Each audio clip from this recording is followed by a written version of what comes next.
What's up, YouTube? This is Jimifanis, aka Viper Magic, with a little gameplay footage from PixelJunk Shooter Ultimate.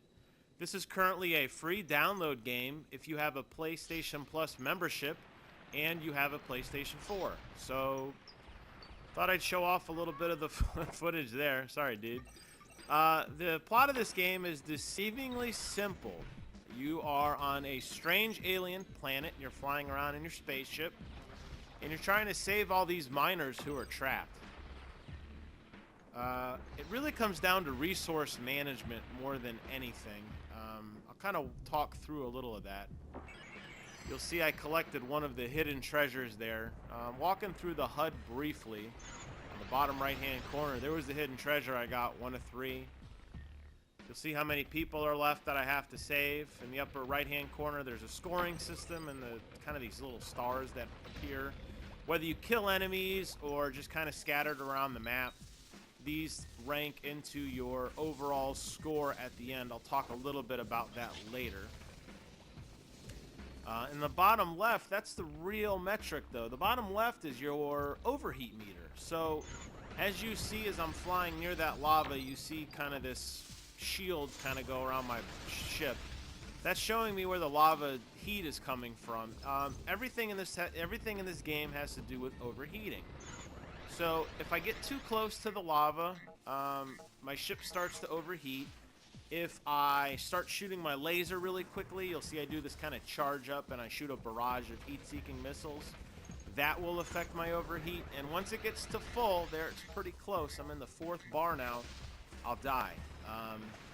The only way to alleviate that is to either submerge yourself in water, which will instantly cool off your ship, or just kind of get out of the way. So, oops, sorry, buddy. So as you can see there, again, another guy I kill.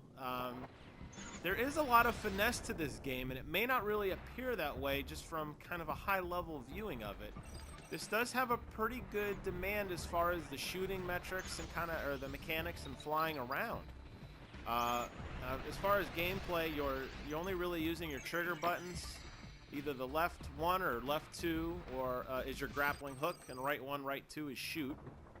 Your left thumbstick moves your ship in any direction, and your right thumbstick points the ship in kind of your what direction you're going to shoot at. So you could be kind of flying one way and shooting another and spinning your ship around. And I keep it pretty simple. I just kind of, and the one reason I like the charge up attack is I don't have to really worry about kind of where I'm aiming, just get the general direction close.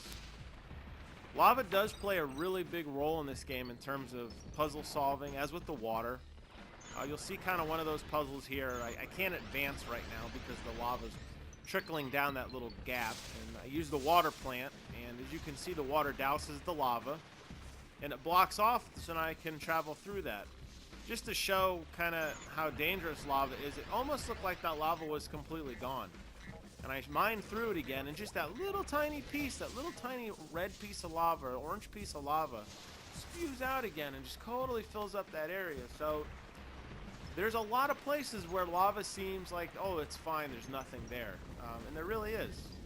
Here's a kind of a timed puzzle. As you can see, that geyser in the bottom right was starting to bubble up with lava, and I dropped some water on it. You can still see it starting to surge now. By the time I fly away, I get these pellets, and by the time I make a loop and come around, the lava's already bubbling back down the mountain. It's already overtaken that whole area. So that's kind of like a timed puzzle in a sense, where if you weren't fast enough, you would have got trapped, or that guy would have died, or you would have died.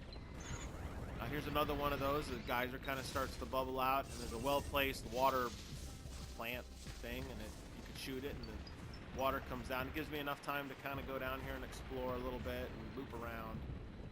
I try to carry water with me whenever I can.